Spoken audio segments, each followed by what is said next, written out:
So, Mr. Wasilenkoff, welcome to Montreal. Pleasure to be here. Thank you. And the theme of the conference this year, it's the 100th anniversary, is Innovation in Motion. And what does that mean to a company like yours? I think it's a nice breakthrough that I've now seen in the industry.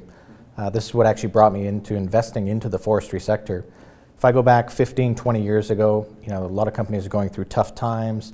Everyone's trying to bring down costs, but it was not a place where people would think about innovation. Since then, there's been a lot of restructuring. Unfortunately, a lot of companies didn't make it, but those that have are very, very strong. And they're now investing again in research and development, new innovative products. They recognize doing things the old way, they're just not going to be competitive. And the general capital intensive business that we have, it's very tough to upgrade these mills. We're trying to compete against the South Americans or mills in Indonesia that are 5 times the size. So we just can't beat them on cost, so we have to beat them on innovation. Right.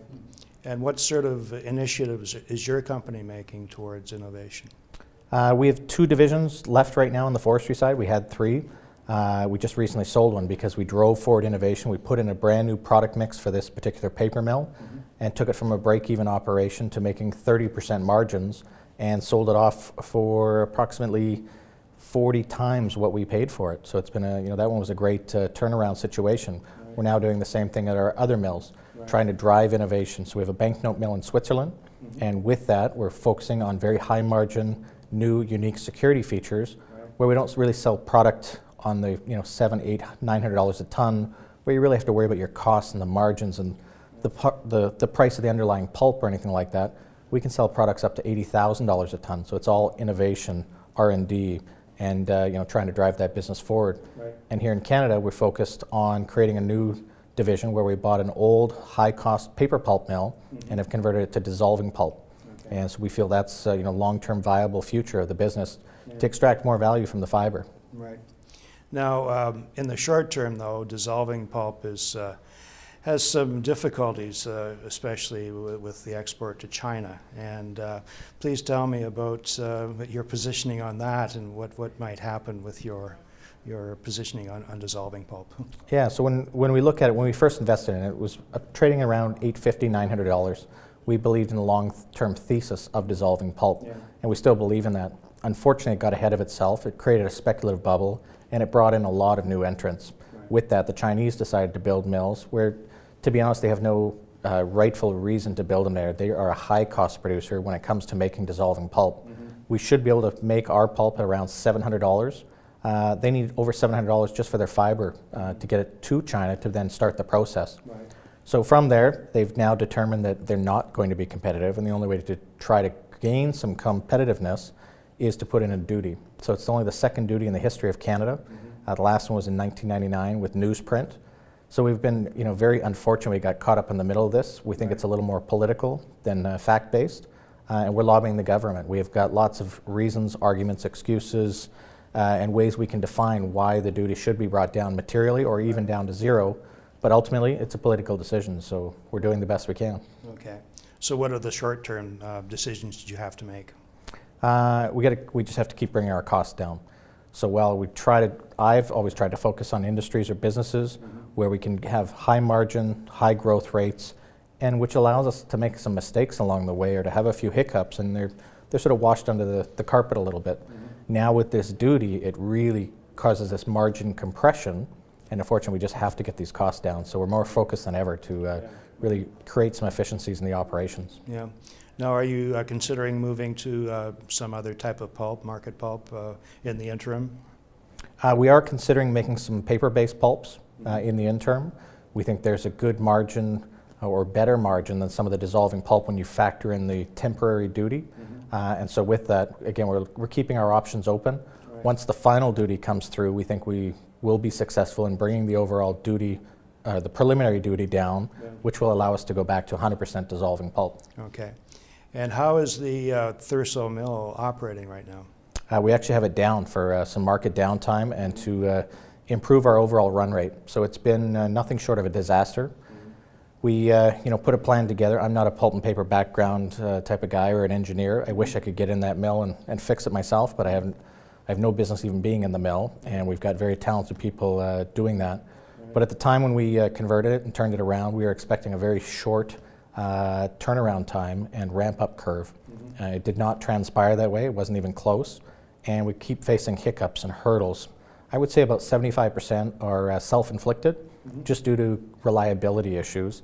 25% were out of our control, whether things from the original conversion, a piece breaks apart, just it never worked right or what have you. But it really comes down to an efficiency. Internally, we've proven up our cost structure. We feel very comfortable and confident.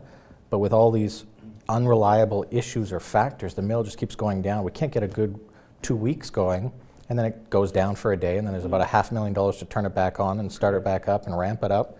And again, it just kills the efficiencies. So the team there, and we've got a great new experienced team there that are taking this 10-week market downtime to really rewrite the entire book, rewrite the processes, give everyone some breathing room. They've been under such pressure to get this thing fixed, and with no time or allowance for anything. Again, we just had to sort of hit the release valve, let the pressure subside, deep breath, and now we're ready to hit the ground running. Okay. Now, what's the future of that mill in terms of selling energy? I believe you have a cogen facility there, and you intend to sell electricity to Hydro-Quebec. Where does that stand right now? Yeah, so it was always part of the original package or deal that we were going to put in this cogeneration facility. Original budget was about just over 60 million, and it came in over 100 million. So obviously we're not loving the cost structure, but it is a larger cogeneration facility than we had originally intended. Right. So with that, we're also actually looking to expand our overall cogeneration project. We currently have a contract for 15 years for 18.8 megawatts, but the cogen is rated. We could go up to 25, 26 megawatts, and so we're looking to again expand on that. So as soon as the mill starts up after this market downtime, so will the power generation start up. And again, it is absolutely critical to our overall cost structure. Right. In the longer run, are you looking at other biochemicals to be produced by that mill? We're not very focused on it right now. We think that's what I would call distracting. Again, the mill is unfortunately not run very well. So we got to get it running and at least stable and operating efficiently. Then we can consider some add-ons or trying to extract more value from the fiber. But if you asked me that 2 years ago, I would have said absolutely. Give us 3 months, the mill will be ramped up, and away we go on to expand.